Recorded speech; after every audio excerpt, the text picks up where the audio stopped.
이 강연에서 그는 정확한 진단이 어떤 치료 과정보다 먼저 이루어져야 한다는 원리에 입각해서 현재의 연약감의 원인이라는 제목으로 내용을 전개했습니다. 로이 존스가 제시한 현재 상황에 대한 분석은 복음주의 진영의 연합을 해칠 정도로 위협적이어서 출판할 수 없었습니다.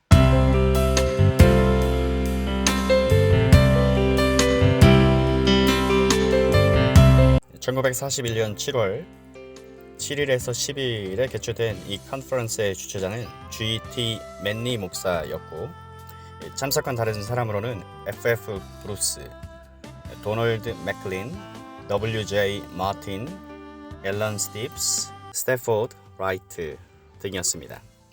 이 컨퍼런스의 공식 목적은 복음주의 신학의 부흥이었습니다. 이것은 지난 20년간 복음주의 진영의 학자들의 좋은 주석과 교리 작품이 거의 전무한 상태에 있었기 때문에 절실하게 필요한 이유였습니다. 우선권을 어디에 두느냐에 대해서는 각기 의견이 달랐지만 모든 참석자가 이 목적에 공감했습니다. 맨니는 최근에 보수적인 복음주의자가 주교나 학장이나 신학교 보직에 임명된 사람이 별로 없다고 안타까운 마음을 표출했습니다. 맥클린은 복음주의 진영 안에서 보다 엄밀한 교리를 정립할 필요가 있다고 역설하고, 장차 성경 신학에 대한 연구는 개혁파 신앙 고백, 예를 들어 39개조 신앙 고백, 웨스트민스터 신앙 고백을 받아들이는 문제와 연계되어야 한다고 강조했습니다. 이 컨퍼런스에서 로이 존스는 첫 번째 주제 강연을 맡았습니다. 이 강연에서 그는 정확한 진단이 어떤 치료 과정보다 먼저 이루어져야 한다는 원리에 입각해서 현재의 연약감의 원인이라는 제목으로 내용을 전개했습니다. 현재의 연약감의 원인. 로이 존스가 제시한 현재 상황에 대한 분석은 복음주의 진영의 연합을 해칠 정도로 위협적이어서 출판할 수 없었습니다. 서론 부분에서 설명한 것처럼 논란을 일으키고 도발적인 자극을 주지 않고서는 의미 있는 진단을 제시하는 것이 불가능했습니다. 먼저 로이 존스는 8가지 연약감의 일반적 원인을 제시하였습니다. 여기서 더글러스 존슨이 노트에 잘 정리해 놓은 것을 인용해 봅시다. 첫째, 다양한 이유가 있겠지만 전체 교회 안에 연약함이 존재하고 있습니다.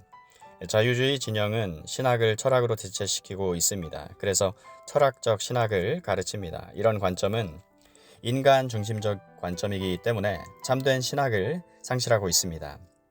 전반적 관심과 관점이 인간에게 두어지면 신학을 가질 수 없습니다. 로이 존슨은 이것을 칼 바르트와 에밀 브루너의 신정통주의 사상에 의해 새롭게 도입된 방향과 관련시켜 주장했습니다. 괄호 닫고. 둘째, 복음주의 진영 안에는 일반적으로 복음 전도를 강력하게 전면에 내세우면서 동시에 성경적 학문을 견지할 수는 없다고 가정하는 경향이 존재하고 있습니다. 셋째, 자유주의자들에게 대응하기 위해서는 학문적으로 고도로 훈련받은 사람이 절실하게 필요합니다.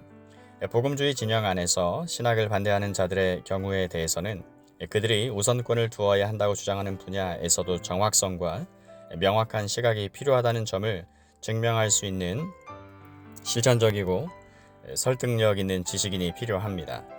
넷째, 복음주의 진영의 교인들 가운데 90% 내지 그 이상이 참된 교리적 입장과 기초를 구비하는 것을 교회의 활동으로 삼는 것에 대해 관심이 없는 것처럼 보입니다. 10% 미만의 사람들만이 진정으로 우리를 도울 수 있습니다. 적어도 이들은 잘못되어 있다는 것에 대해서는 알고 있습니다. 그렇지만 그들 가운데에서도 무엇이 잘못되어 있는지를 알고 있는 사람은 극소수에 불과한 것으로 보입니다. 대다수 속에서, 아니 심지어는 자신을 확고한 복음주의자라고 주장하는 사람들 속에서도 강단에서 진실로 유효한 성경 강해 대신 경험과 주관성, 괄호 온갖 형태의 닫고 이 주관성이 판을 치고 있습니다. 근본적인 성경 신학과 하나님의 말씀의 효과적인 적용이 당연히 기대되는 곳에서도 종종 결여되어 있습니다.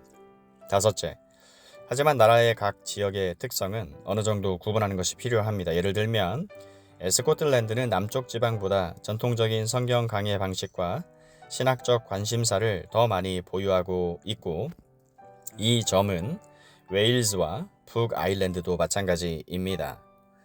여섯째, 큰 용기를 내어 잉글랜드 복음주의자들의 몇 가지 특징을 평가해 보겠습니다. 그들은 역겹게도 웨슬리 형제, 케임브리지의 찰스 시미온, 윌리엄 윌버포스, 그리고 18세기 말과 19세기 초의 사람들과 같은 복음주의 선조들에 대해 그저 입술로만 떠드는 경향이 강합니다. 하지만 그들이 과연 이 선조들의 실제 관점이 어떠했는지 깨닫고 있는지 묻고 싶습니다. 이 선조들은 자기들 이후 세대의 많은 사람들보다 훨씬 더 강한 확신을 가진 교인들이었을 뿐만 아니라 아울러 훨씬 더 나은 학자로서 본문을 문맥에 따라 설명하기 위해 훨씬 더 많은 수고를 한 사람들이었습니다. 이 선조들은 오늘날 매주 강단에서 제공되는 영양가 없는 영적 양식에 기절초풍할 것입니다. 하지만 성경신학과 정확한 강해는 그저 무시되기만 한 것이 아니라 너무 어렵거나 위험한 것으로 간주되기도 합니다. 물론 잉글랜드 사람은 지적 능력을 의심하고 똑똑함과 같은 것을 싫어합니다. 그래서 다음과 같은 결과가 나타났습니다. 1. 교리적 주제들을 조직화하는 능력이 부족하고 논리를 거부했습니다. 2. 설교, 괄호, 진정한 의미에 있어서 닫고 설교를 하기 위한 노력을 거의 하지 않고 대신 그렇게 부를 수 있다면 짤막한 강연이나 토크로 그치는 일이 벌어졌습니다. 3. 정확한 주해와 강해를 등한시했습니다. 7째, 지성주의에 대한 두려움 때문에 한편으로는 앵글로 가톨릭 사상과 로마 가톨릭 사상에 대한 부정적이고 기피적인 반동을 낳았습니다. 다른 한편으로는 자유주의 신학에 대한 극도의 반동으로 나아갔습니다. 현재 복음주의자들은 교회에서 교사가 되기 위한 준비 과정으로서 안수받기 위한 신학 공부를 권하지만 신학에는 너무 깊이 들어가지 말라고 경고합니다. 8째, 교회 역사를 보면 일반적으로 주기성이 있고 우리가 경건주의로 부를 수 있는 사상과 청교도 사상으로 부를 수 있는 사상이 교대로 나타났습니다. 튜더와 찰스 시대의 청교도 사상 뒤에는 19세기 후반의 메마른 지성주의가 펼쳐졌습니다. 이후로 이 사상은 18세기에 경건주의로 대체되었습니다. 비슷한 일이 19세기와 20세기에도 일어났습니다. 이어서 로이드 존스는 교회의 연약함의 특수 원인들을 다음과 같이 계속 다루었습니다. 첫째, 19세기 초에 일어난 운동들 가운데 그리스도의 재림의 임박성이나 학문의 필요성을 약화시키는 예언의 은사의 효용성을 크게 강조하는 운동이 지속적으로 영향력을 행사했습니다. 특히 에드워드 어빙의 보편적인 사도교회 운동과 형제단 사이에서 두드러진 것입니다.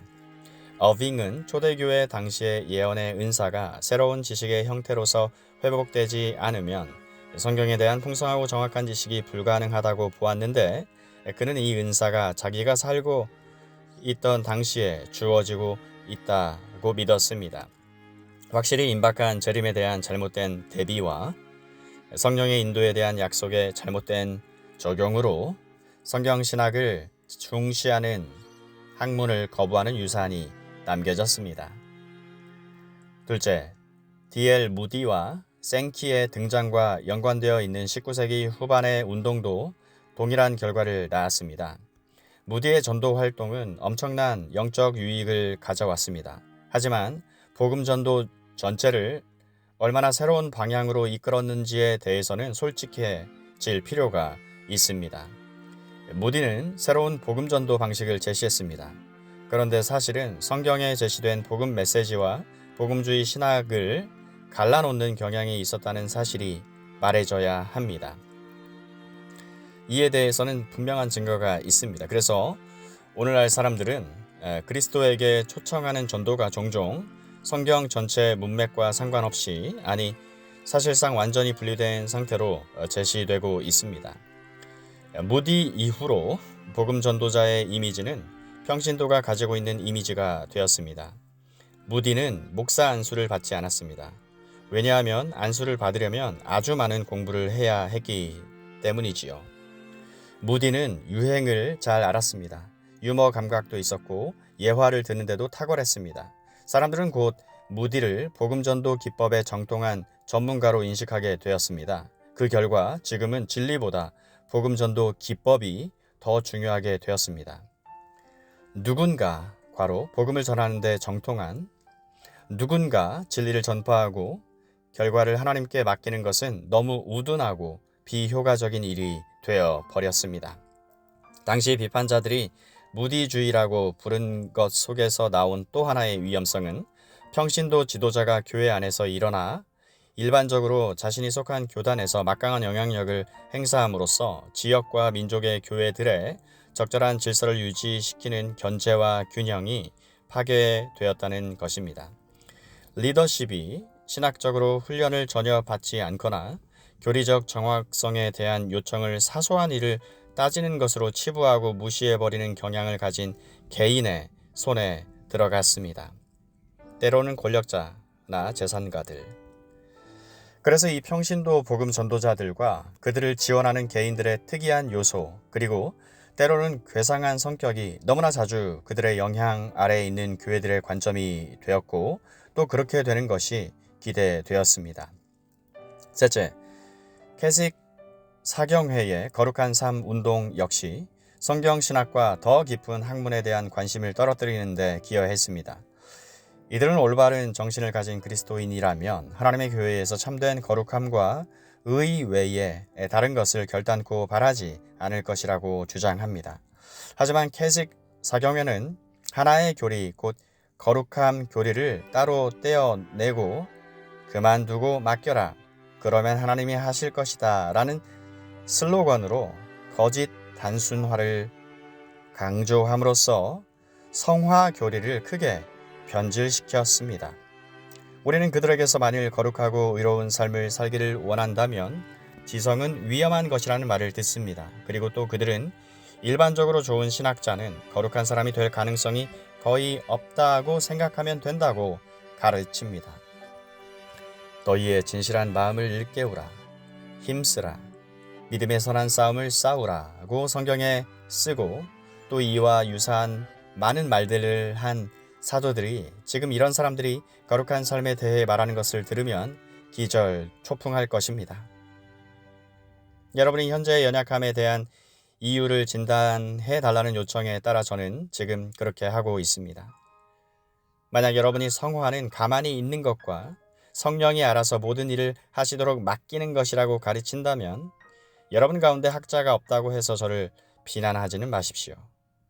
성경 교리 전체에 대해 전반적으로 관심이 없는 현상을 논쟁하면서 로이드 존스는 계속해서 복음주의자들은 너무 쉽게 나는 성경의 사람이다, 나는 단순한 성경 공부를 믿는다 라고 고백한다고 말했습니다. 그들은 성경의 전체적인 근본 가르침에 비추어 진리의 모든 국면을 해석할 필요성을 전혀 느끼지 않는다는 것입니다. 로이드 존스는 복음주의 신학으로 돌아가는 것은 성경과 신학으로 돌아가는 것을 의미한다고 결론 지었습니다. 개인적인 모임에서 전해진 이 강연은 현대의 기독교 상황에 대한 로이드 존스의 접근법을 가장 명확하게 보여주는 것 중에 하나입니다. 복음전도에 있어서 교파를 떠나 기본적인 연합이 있었던 것은 사실이지만 현재 상태로는 교회 전체 상황에 대해 강력한 대안을 내놓지는 못하고 있었습니다. 본질적인 것, 즉 복음 전도와 거룩함에 집중하고 있었던 것은 변함이 없었지만 바로 이 분야들에 있어서 피상적인 접근이 드러나고 있었던 것입니다. 킹엄 힐에서 행해진 이후 강연들은 주로 미래 조치를 위한 구체적인 제안들을 다루고 있었습니다. 이런 제안들로는 더 많은 문헌 확보, 성경연구센터 설립, 여름방학 성경공부 학교, 신학생을 돕기 위한 기금 마련 계획 등이 포함되었습니다. 토론 중에 유능한 많은 복음주의 학자들이 자유주의자나 진보적인 현대주의자인 대학 책임자들의 압력에 밀려 설 자리를 잃고 있는 현실이 지적되었습니다. 이 컨퍼런스에 참석한 한 젊은 회원은 그러면 보수적인 신학을 가진 교수들로 이루어진 초교파 신학대학을 새로 설립하는 것이 가능하지 않겠느냐고 물었습니다. 따라서 이후에는 대학원 과정을 설치해서 이 과정이 설치된 대학이 위치한 도시에서 학위를 취득하게 하거나 아니면 런던 유니버시티의 학회 박사 학위를 취득하게 하면 될 것이라고 말했습니다. 이 제안에 대해 여러 원로들이 경계를 드러냈습니다. 주류 교단들은 이 대학을 무시할 것이고 결국은 필라델피아에 있는 웨스트민스터 신학교가 그런 것처럼 새로운 교단을 결성하게 될 것이라는 것이었습니다. 대안은 복음주의 신학생들을 돕기 위해 과외 커리큘럼을 개발하여 그들의 학문 수준을 높이면 그들이 대학의 신학과 과정을 혁명적으로 변화시키는 일을 하게 될 것이라는 것이었습니다. 이 관점을 지지하면서 리버풀 대학의 W.J. 마틴은 이렇게 설명했습니다. 어떤 전문가나 지도자도 평범한 신학대학이나 부실한 아카데미 센터에 대해 별로 거의 주의를 기울이지 않을 것입니다. 그러므로 복음주의자들의 연구 수준이 그 분야의 최고 권위자들과 겨룰 정도가 되고 유수의 언론과 대형 출판사의 손짓을 받을 정도로 높아져야 합니다. 만일 우리가 대학 교수들의 연구에 도전하거나 수정하기를 원한다면 그들의 기준을 만족시켜야 합니다. 복음주의적인 성경 연구 전문가를 양성하자는 이 제안이 열광적인 지지를 받는 가운데 컨퍼런스가 끝나기 전 로이 존스 박사가 개입했습니다. 로이 존스는 그들이 대안으로 제시하는 것이 새로운 위험을 몰고 올 수 있다는 사실을 염려했습니다. 로이 존스는 복음주의자들이 힘을 모아 어떤 문제에 대해서든 대처할 수 있어야 한다는 것을 반대하는 입장은 아니었습니다. 하나님의 은혜로 그리고 이에 대한 진정한 부르심을 받은 자들이 전쟁이 끝나면 이 방향 속에서 차근차근 단계를 밟아 진행하면 될 것입니다. 그러나 만약 최후의 결과를 전문가들이 만들어내는 것이라면 뭔가 잘못되어도 크게 잘못된 것입니다. 세인트 바돌롬의 병원의 연구실에서 대학 수준의 연구를 해본 경험이 있는 로이 존스는 마틴 박사의 학문적 수준을 높이자는 요청에 충분히 공감하고 찬성했습니다. 그러나 자신의 경험을 기초로 로이 존스는 초전문화로 나아갈 위험성이 있다는 점을 지적했습니다. 전문성이 높아질수록 연구 분야는 더 좁아지기 때문에 전체 분야 속에서 균형과 조화를 볼 수 있는 안목이 쉽게 상실되고 말 것입니다. 교회에 주로 요구되는 것은 영적 일반 의사와 일반 개업의였습니다. 전문가들이 자기들의 연구를 하게 합시다. 그러나 그 결과 구약신학과 신약신학의 요소들이 진실로 성경신학의 전체 체계와 부합하지 않는다면 참된 유익을 얻을 수는 없을 것입니다. 킹엄 힐 컨퍼런스에서 로이 존스는 자기 분야에 있어서 고도로 유능하고 또 몇몇 사람의 경우에는 자기보다 연장자인 사람들 가운데 있었습니다. 그러나 로이 존스가 그들의 영적 안목을 세워주고 일반 원리를 파악하도록 기여한 공로는 알려지지 않은 사실입니다. 이 점은 로이 존스가 다른 어느 누구보다 차세대 대학생들의 생각을 형성하는 데 결정적인 역할을 하게 된 조직에 지속적으로 기록되지 않은 공헌을 하게 된 것이 얼마나 중요한지 이해하는 데 도움을 줍니다. IVF 안에서 로이 존스의 리더십이 다양하게 나타난 것 역시 주목할 만합니다. 킹엄 힐 컨퍼런스에서의 로이 존스의 역할은 분명히 신학적인 것으로서 그가 역사에서 뽑아낸 교훈들은 어떤 교회사 교수라도 인정할 만한 가치를 갖고 있었습니다.